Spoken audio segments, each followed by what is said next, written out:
to sneak that in for a little nugget. Linden Heldt, the head coach at Waco High. We had him on the day he was introduced along with Kent Laster at University High. Spring game is tonight. Did you ever think you'd get to tonight? It's been a long process, but boy, you guys seem to have gotten a lot done. Yeah, we're excited. Spring game as coaches is a good chance to evaluate kind of your first practice to your last, if you will, and give the kids an opportunity to kind of show off what they've learned and how they've progressed through spring. But saying that this is a good time and a happy time for us is kind of an understatement. We're really excited to be able to get out and show kind of how we've progressed. That's for sure. Coach, how much did you know about your team when you got there compared to now? Like, how comfortable are you with going into the fall knowing who's at what positions and where you're going to be? Well, there's still some of that has to be figured out as we work through the summer. That'll be a massive time. UIL has provided us with skill time to work with the kids in the summer now, and that's a little bit different. So we're going to continue that evaluation, but we know a whole lot more. When I came in, we were still in the middle of COVID. Then we had the ice storm. We had all sorts of stuff. So there were times where numbers were very low, and our coaches went into homes and called people and pulled kids out. And right now we're very happy with the number of kids and the consistency of our kids, and that's really beginning to give us some idea of what we can be and where we need to improve. Coach, as you begin to lay the foundation for your program, what are the first kind of main steps that you take in taking over? Well, initially we really wanted to create some energy and excitement for the kids. We instituted competition days and went and found the kids and dug them out of homes as they were kind of, COVID started to let up a little bit. And so we got in there and did some of that and that built our numbers. But then once you get that going and kids realize your personality, then you have to put some pretty strong demands on those kids to make them meet your standards. And so those were the two big things: is let them know who we are, and then obviously set high demands so we can improve in the ways we want to improve. And so, are you there? Oh, hold on. Did we lost him? Hold on. I lost the Bluetooth. Oh, okay. We'll get Linden Heldt back on again. Hold on. It's back. Okay, Linden, I'm sorry. You were answering part of we lost the last 10 seconds of what you were talking about. Yeah, no, I was just saying that we've really been able to, ever since we put those strong demands on the kids, we've really been able to kind of see what they can handle and where we got to improve and what we got to do. But those are really, really important to us. Linden, who handles, and I got to tell you this, there's no question that you're out there, you're working those who are in your school district, and it has to be done at Waco High. That's one of the things you need, is to go get players or athletes or students who have not been in football or are not a part of athletics and helping them find a way to get to practices and whatever else. But who handles your social media? Whose idea was that? Because it has been amazing. Well, the first initial guy that really deserves a lot of that credit is Coach Ephraim, and he really plays a lot of hats here at Waco High. He's a Waco High grad, so he's a lot invested in this community and what we've been able to do here. And so he's the main guy that pumps a lot of that out. There's Coach Lewis, who's also a Waco High grad, plays a large role in that as well. And then I had a social media plan when I came in, just because I knew it was going to be difficult to reach our families because of COVID. Mm-hmm. They weren't going to be willing to necessarily engage us in their homes or at our school. And so I had to find a way to let them be introduced to me and our staff that wasn't, a threat to them or what they were afraid of from the medical standpoint. So it was a holistic movement, but Coach Ephraim, he can do some great things with the video and everything else. And so we're trying to use that to really introduce ourselves to our community. Well, I think you did. I know it allowed me to keep up with what was going on. I drive sometimes by where you're building the new Paul Tyson Field and all that area, but that allowed me to and I thought what you did was brilliant. And the fact you had a plan to do that, I'm not just saying that to say it, but I thought no question that had an impact. How do you know what you have?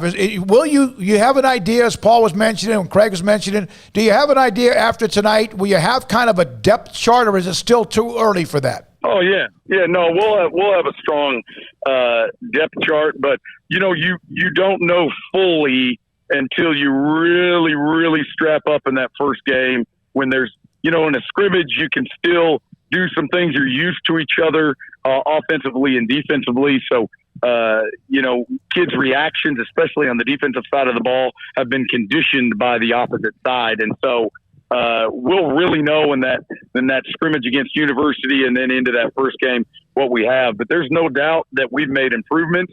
But the bottom line is we've got to get tougher. We've got to react better. We've got to be better on fundamentals. But that's my job, and they can be taught, and our kids are absorbing those things. So we just got to keep improving in those areas throughout the summer, and thanks to UIL, we can do that. Yeah, the opportunity to have the opportunity to be in front of them much more than before. Can you even imagine? You mentioned you got here, COVID was still there. It was still around, and it's still kind of around in a way. But can you imagine coming in as a first-year coach at Waco High with all of the work you have to do, and there was COVID all the way through the spring and no drills? No, and honestly, that I know some guys, some good friends that have that situation, and that's really hard on them. And there's so much on you in a new community and in a new environment, and trying to learn your kids. To add that on top, that's unprecedented. Nobody had a plan for that. Nobody. Mm-hmm. So you're talking about having to create something while you're learning all these other things. My gosh, that's a pretty tall task. That's for sure. Coach, it's obviously a murderer's row of a district with some premier teams in it, but how did you go about looking at your non-district and putting that together? Well, some of that was already established because we're in between realignment. And so some of that was already established, but, we're excited to be able to grow in those games, and we feel like we're giving the kids long-term, stability in the things that we're trying to teach them that'll pay off no matter who we're playing. What we want to see is progressional improvement. And so we want to see our kids improve throughout spring, throughout the football season, and we really want to rely heavily on the senior class to be the foundation of that. Yeah, it's not going to happen overnight, is it? Yeah, you knew that when you came in. You knew that it was going to take some time. A tree doesn't grow overnight. No, sir. I've said it a million times probably since I've been here. It's an oven, not a microwave, right? I mean, it doesn't happen. Good point. It doesn't happen immediately. And so, we've spent massive amounts of time in our middle schools to try to grow it from the incoming freshman class. But then we've tried to build what we call stable and long-lasting things within our program, whether it be character, whether it be fundamentals, things that our kids can use that will make them good football players regardless of the situation. And that doesn't happen just overnight, but it does happen if you're diligent about it and you believe in your kids. I don't know if you can answer this or not, but how many do you feel like might be a part of your program now that were not a part of the football program when you arrived? Well, this is just complete transparency. When I got here, we had a really low number. Yep. And we went way up. I mean, we got way up in relative.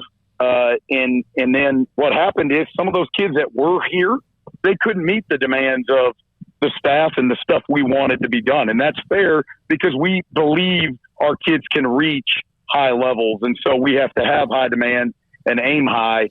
But with that came and brought kids out that wanted those demands. So what we had was kind of a spike and then a decrease and then a gradual grow as kids started to believe in what we were doing and how we were doing it. And so that's kind of where we're at, and we feel very comfortable. The kids that are here now, they're here. They're here every day. They're buying in slowly but surely. We're not looking for kids. We're not digging kids out of homes anymore because we've set standards that we believe are high, and the kids are meeting them. Well, good for you. Now, young men and women and athletes today, they like swag, and I know that you have to kind of go through the process. But how much does it help when they walk outside of that field house that is old? And there are some facilities on Waco High campus that needed to be redone. But how much does it help? They walk out and see a new stadium being built right in front of them. Oh, it's great, and it's great for the community. Alums, as much as our kids talk about it, the alums talk about how that's overdue and they've long been waiting.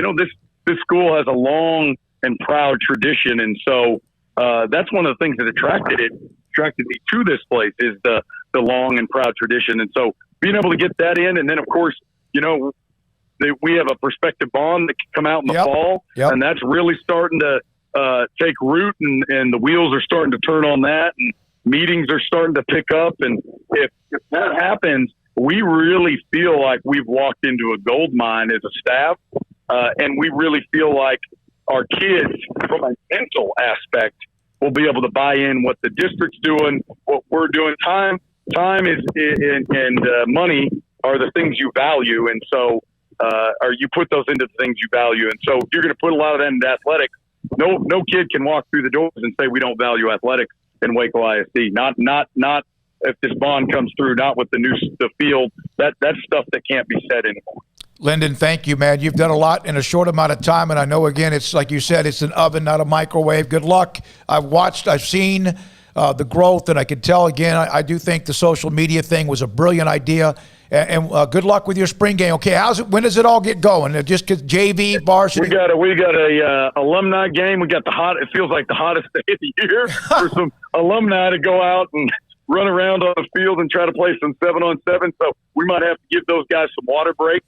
But we got an alumni game starting at 5, and then ours kicks off at 6:30, and we're going to move through it pretty quickly so the kids can kind of show off. But we want to take care of our kids at the end of spring as we roll into the summer as well. All right, good luck. Linden, thanks for your time. Appreciate it. That's Linden Heldt, head coach at Waco High, and they got a lot done. They've got a lot done, a lot of work to do, and he knows that. And I'm telling you, the social media presence, that doesn't mean you're going to win a game. That doesn't mean a young man that's not very talented at wide receiver becomes Jerry Rice, but it does allow him to have a connection to a lot, and he did it when there was a lot of problems as far as COVID and also, again, the ice storm. You got to meet people where they live. That's what he's trying to do. Yeah, and not everyone, but most of the young people today, a lot of people, you have the ability on your phone to see things, and he was dialed into them. I thought they did a brilliant job with that as well.